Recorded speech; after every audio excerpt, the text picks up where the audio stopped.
नमस्कार मित्रों, मैं उमाशंकर जोशी गुरु मंत्र में आप सभी का स्वागत करता हूँ। मित्रों, आज से हम लघु सिद्धांत कौमुदी की चर्चा प्रारंभ कर रहे हैं। आइए सबसे पहले हम इसका मंगलाचरण करते हैं। नत्वा सरस्वतीं देवीं शुद्धां गुण्यां करोम्यहं पाणिनीय प्रवेशाय लघु सिद्धांत कौमुदीम्।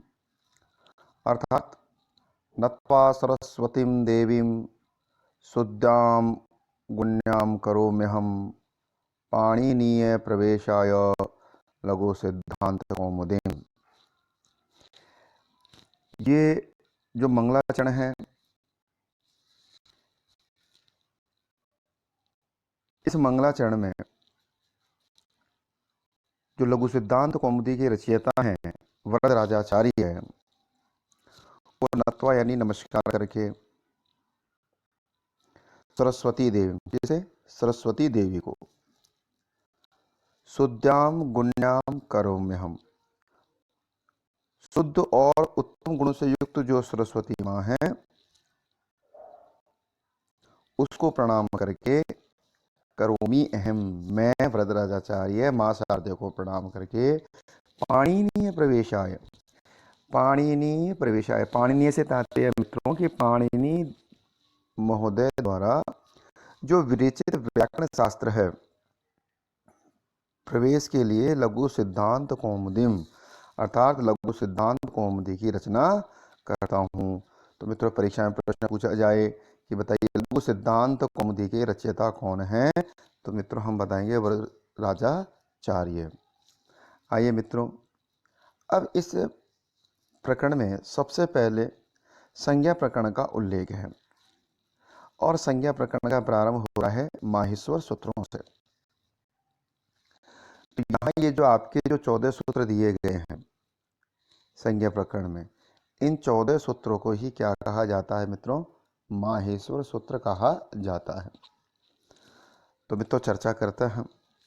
पहला सूत्र है आपका अयुण, दूसरा है ऋलऋक, तीसरा है एयोंग, चौथा है अयौच, पांचवा है हयवट, छठा है लण, सातवां है यमगणनम, आठवां है झमय, नौवां है घड़दस, 10वां है जवगड़दस, 11वां है चटतो, 12वां है कपयो, 13वां है शशर और 14वां है हल। तो ये जो 14 सूत्र हैं, ये महेश्वर सूत्र इसलिए कहते हैं इनको क्योंकि इनकी उत्पत्ति किससे हुई? शिव से। अर्थात महेश्वरात् आगतानि सूत्राणि शिव सूत्राणि इति उच्यते। अर्थात भगवान महेश यानी शिव जी से ये सूत्र आए हुए हैं, इसलिए इन सूत्रों को शिव सूत्रों के नाम से भी जानते हैं हम।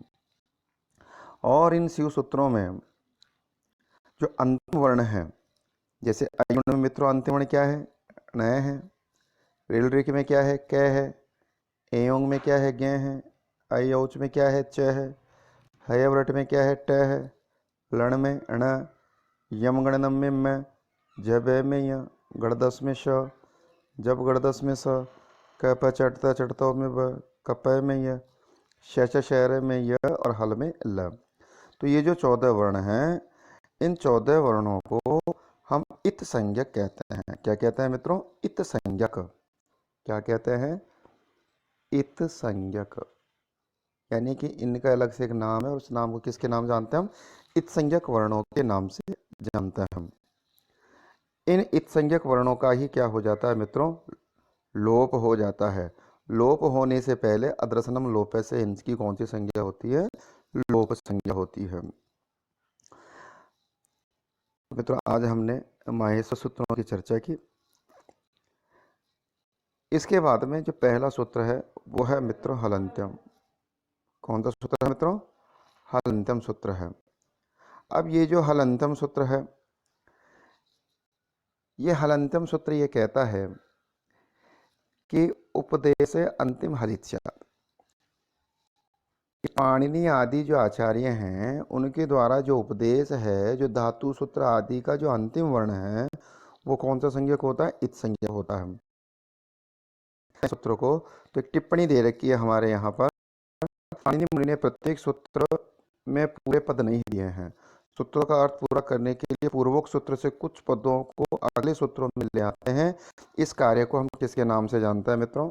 अनुवृत्ति के नाम से जानते हैं। किसके नाम से? अनुवृत्ति, यानी कि उधार ले लेते हैं हम लोग। आवश्यकता अनुसार पूर्वोक्त सूत्रों में कुछ पद की अनुवृत्ति होती है। इस सूत्र में उपदेश से अनुनासिक इत, इस सूत्र से किसकी? उपदेश की, और इत, इन दो पदों की क्या हो गई है? अनुवृत्ति। किस सूत्र में? हलंत्यम सूत्र में। अतः इसका अर्थ होता है कि उपदेश में अंतिम हल की इत संज्ञा होती है। अब ये उपदेश क्या है? तो प्रथम उच्चारण, किसका प्रथम उच्चारण? तो पाणिनि, कायतन और पतंजलि का जो प्रथम उच्चारण है उसे हम क्या कहते हैं? उपदेश कहते हैं। अब ये प्रथम उच्चारण किस किस में? तो देखिए, धातु में, सूत्र में, गण में, उणादि, लिंगानुशासन, आगम, प्रत्यय, आदेश, इनको क्या कहते हैं? उपदेश कहते हैं। श्लोक भी दे रखा है कि धातु, सूत्र, गणोणादि, वाक्य, लिंगानुशासनम, आगम, प्रत्यय, आदेशा, उपदेशा, प्रकीर्तिदाम। अर्थात धातु पाठ आदि की सर्वप्रथम जो मुनियों के द्वारा उच्चारण है, अर्थात जो प्रथम उच्चारण है, चाहे वो धातु पाठ में हो, सूत्र पाठ में हो, गण पाठ में हो, उणादि पाठ में हो, लिंगानुशासन में हो, उन्हीं को हम किसके नाम से जानते हैं? उपदेश के नाम से जानते हैं। और मित्रों, इन पांचों से ही मिलकर के क्या बनता है? व्याकरण बनता है। अर्थात ये पांच मिलकर के क्या कहे जाते हैं? व्याकरण कहे जाते हैं। अब मित्रों, जिसकी इत संज्ञा होती है उसकी अदर्शनम लोपः। कौन सा सूत्र है मित्रों? अदर्शनम लोपः। इस अदर्शनम लोप से क्या होती है? लोप संज्ञा होती है। अर्थात किसी भी प्राप्त वर्ण आदि के न दिखाई पड़ने, न सुने जाने को ही क्या कहते हैं? लोप कहते हैं। जिसकी इत संज्ञा होती है उसकी कौन सी संज्ञा हो जाती है मित्रों? लोप संज्ञा हो जाती है। और जिसकी लोप संज्ञा होती है उसका तस्य लोप से क्या हो जाता है मित्रों? लोप हो जाता है। तो आप यहाँ देख पा रहे हैं कि जिन वर्णों की इत संज्ञा होती है उनका क्या हो जाता है? लोप हो जाता है। तो लोप विधायक सूत्र कौन सा है? तस्य लोप है। और लोप संज्ञा करने वाला सूत्र कौन सा है मित्रों? अदर्शनम लोप। आप जान गए होंगे, लोप करने वाला सूत्र तस्य लोप है और लोप संज्ञा करने वाला सूत्र अदर्शनम लोप। संज्ञा का मतलब नाम, यानी उसकी पहचान, जान किसे कहते हैं, ये संज्ञा शब्द बताता है हम। तो मित्रों, आज हमने इतनी चर्चा की इत संज्ञकों के बारे में। बाकी चर्चा अगले वीडियो में क्रमबद्ध तरीके से रहेगी। जयतु संस्कृतम, जयतु भारतम।